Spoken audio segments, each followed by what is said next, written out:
Good morning, good afternoon, and good evening to all of you on this beautiful planet Earth. Today, like every other day, as Rumi says, the poet Rumi, we wake up scared and empty.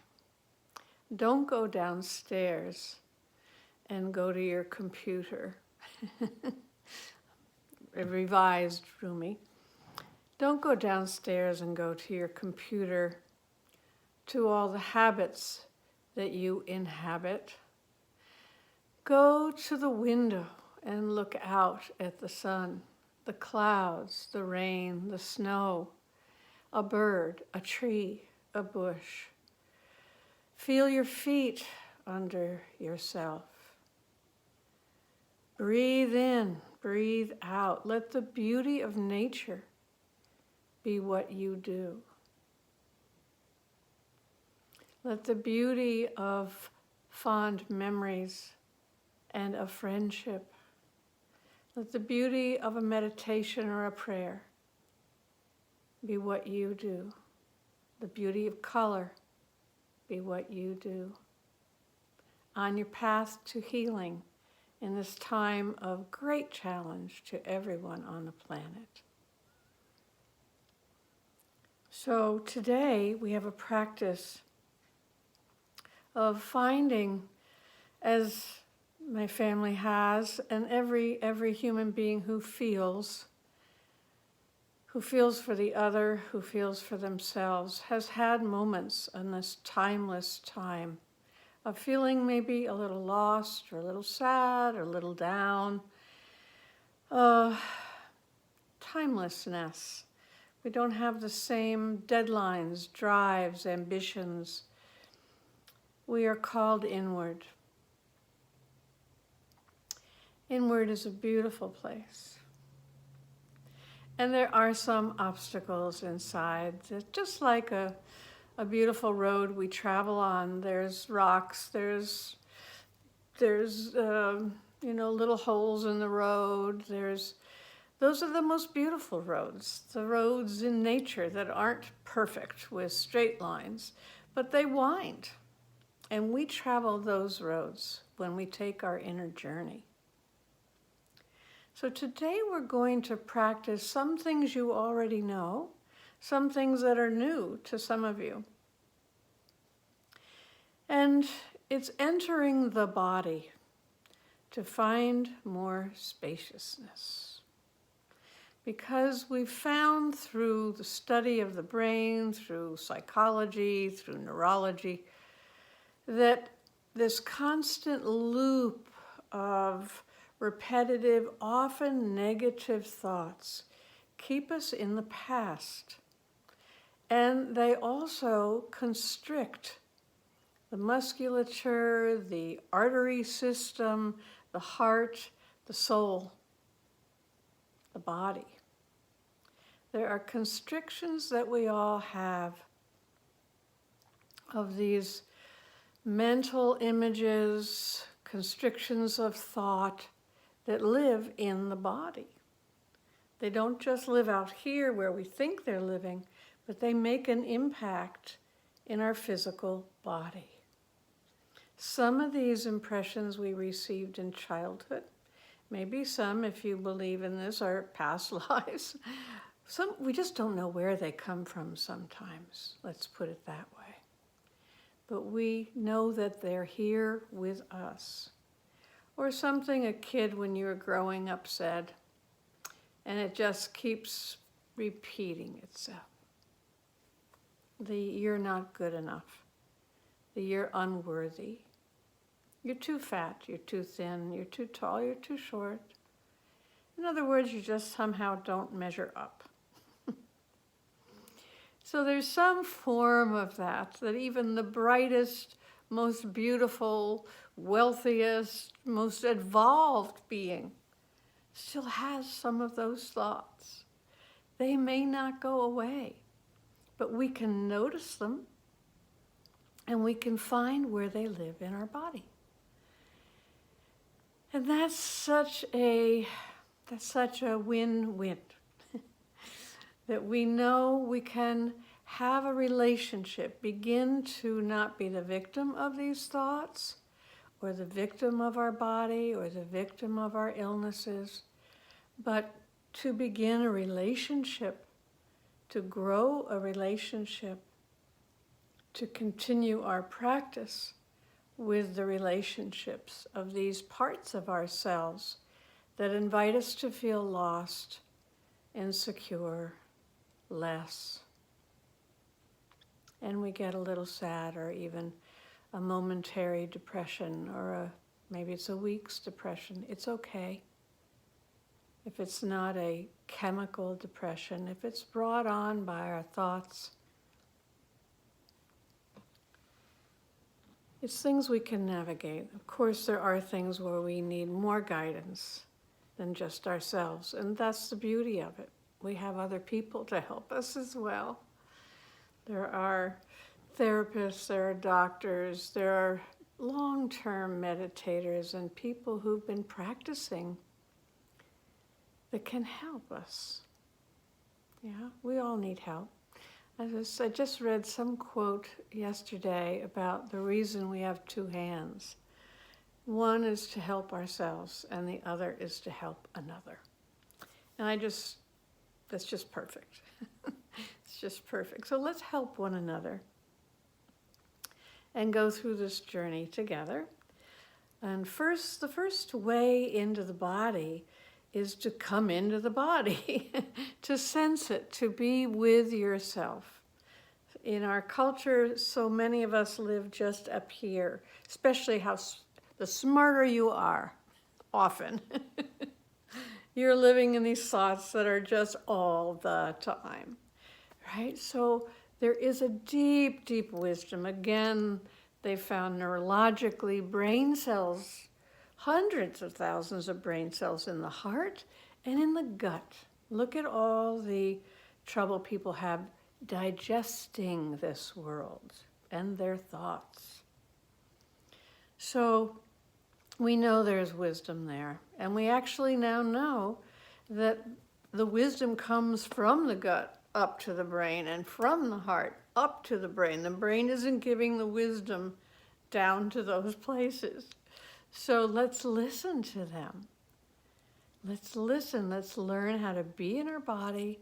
Listen to those places where there's constriction, there's tension. And it's a kind of cleaning out, sweeping your house, hygiene. You can do it every day. What's the problem? You don't even have to pick up a broom. So let's practice together. And first, what we like to do, and most importantly for everything, is to come to the ground, to come to earth.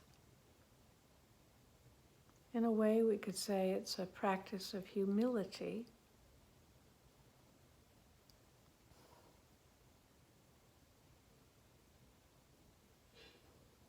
Getting beyond the self.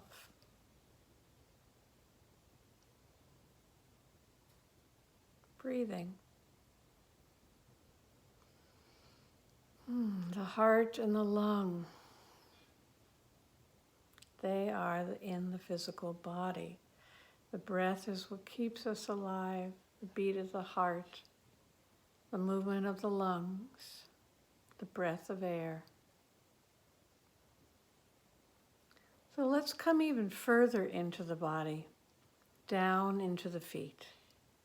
You're seated somewhere, hopefully. If not, just take a seat for these few minutes. Have your feet on the ground and just sense through the bottoms of your feet. If you need to wiggle the toes or move your feet around to feel something there, or you can even just imagine you're feeling something there. That's okay. That's a good beginning too. You're listening. It's a sense of listening. So let's drop in and down and listen.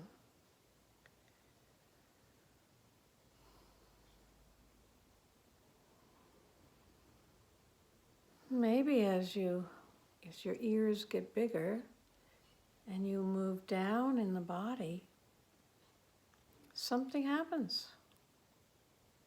You feel maybe, it's called settling into your seat. Nothing so clever, just simple.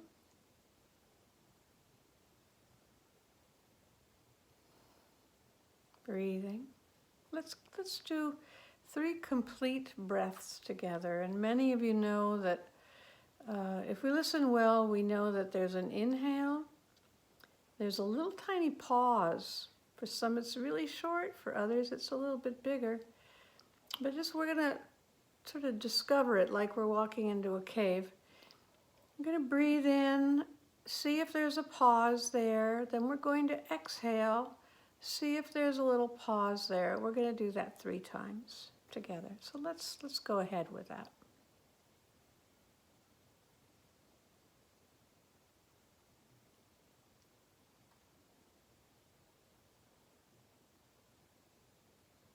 Just see how it is.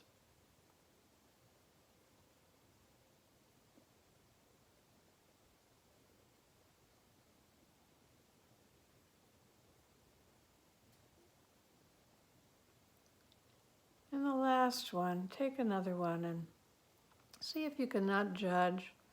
And just for a second, have that busy mind, wonderful busy mind of yours in the background, just a little bit more.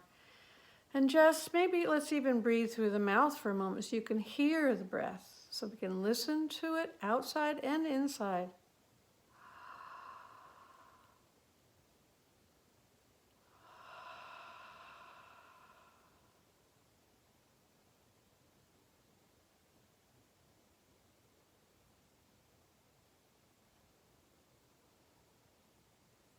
That helps maybe with something that's really calling our attention in our mind. So I don't promote mouth breathing, but to hear the sound to begin as an approach to breathing without 3/4 of that internal noise is a help. And it's a way in. Sense now if you feel any different from these 3 breaths.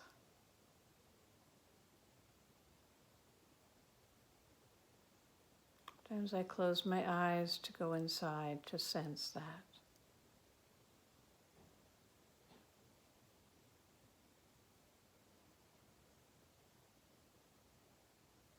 So we come into the ground.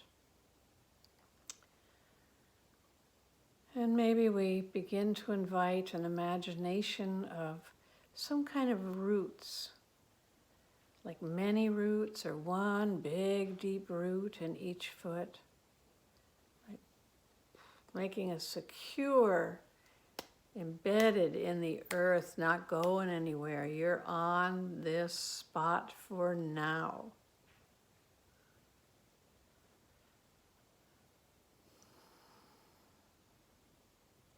The next phase of this is we're going to imagine that our head is empty, but we're still brilliant.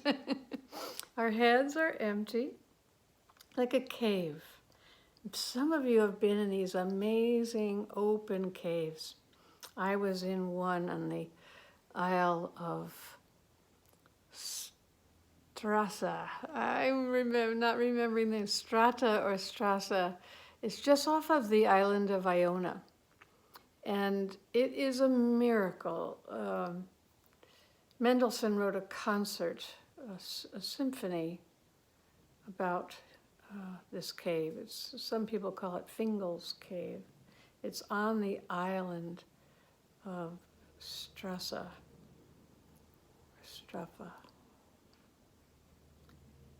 It's a giant opening, bigger than a 3-story house, castle. Huge opening on a stormy sea. And there's a path from the shore that goes up the rocks. And you're walking. Let's pretend you're on the shore. Maybe close your eyes if that helps. And you're walking up this path. And it could be any big cave. And there's rocks around. On this island, the rocks are basalt. The entire island is made of basalt.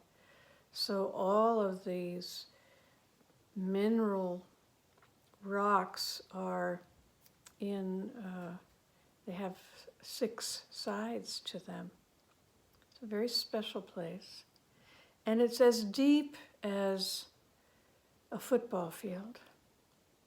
And it's as high as some of the, maybe the Empire State Building in New York City. And it's as wide as the entire stadium for rugby or soccer. And the water, the sea, comes in to the mouth of the cave, and the sound is unbelievable. And the cave is empty, and the back of the cave, like the back of your head, is receiving this sweep of water and sound. And there's plenty of room to breathe. The cave isn't filled, it's just coming in with the water. And it's cleansing and making the head spacious inside. And you might want to bring the water up a little bit. And then when the water goes back to the ocean, it just sort of takes all the cobwebs, all the extra stuff that's just not needed right now. Those thoughts that just keep reoccurring, we can remember them later. But for right now, bring in this cleansing ocean into the cave of the head. And then from the cave, come down through your neck like it's a big hole in the bottom of the cave. And the water's going to drain out of that head and drain through your neck. Any tensions in the neck, the water's just going to sweep through your neck. And you're listening to your shoulders that may have tension, and that water's going to drain and swirl through the inside of your shoulders and all the way down both arms. Let your hands hang and let the fingertips open, and any extra soreness or tension, constriction, just let it just drain out. And breathe in the space, the spaciousness. And continue draining out this water through your whole torso. Draining, draining, draining. Oh, and if your chest gets a little softer, if you're not sitting up quite as straight, we want to stay upright, but we want to allow the water to heal us, to clean us, to, be like a bath of renewal and spaciousness. Let it go all through the body.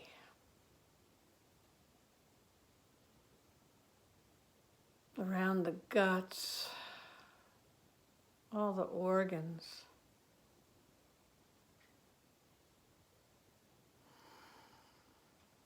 Breathing it, letting the water twirl around in little corners and places like that we don't often visit. You could put a hand there maybe. Any part of your body that you would like more space, place a hand there and let that water, that imaginary, wonderful, swirling, salty, healing water come right through you. On and down into the legs. These 2 big rivers that take the runoff. What's left of all that ocean water that came in through the cave.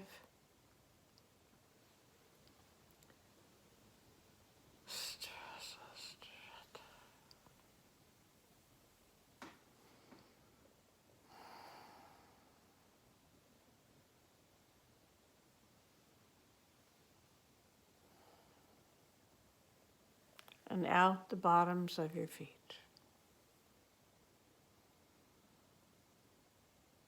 That's what we call sweeping through the body. It's like your basic hygiene. And now, let's pretend let's bring our hands up here. And with our hands, this is our water level. And we'll do it quicker and just let our awareness, our attention just go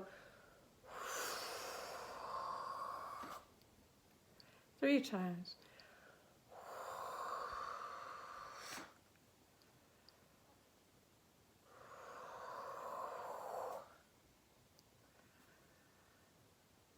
Good, and now let your eyes open.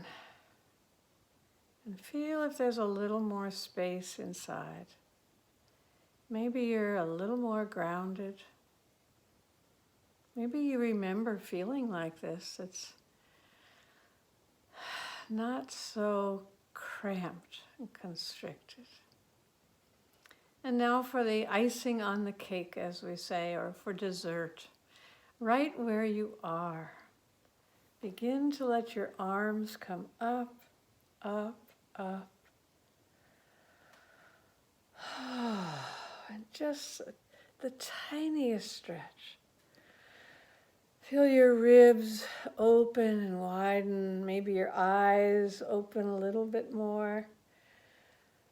And feel the space come into that whole torso and look around you. Let yourself be filled by all that is given every day. So thank you for your attention, and we'll continue this practice now that we have the basic cleaning out, finding ground. And there are many practices on YouTube of mine about finding the ground. And so for next week's practice, it might be good to go in, and I have, I don't know, maybe 50 YouTubes now. But of course, it's been many months, and the practice is growing with your help and with your listening. Thank you so much, and have a different day and a beautiful day.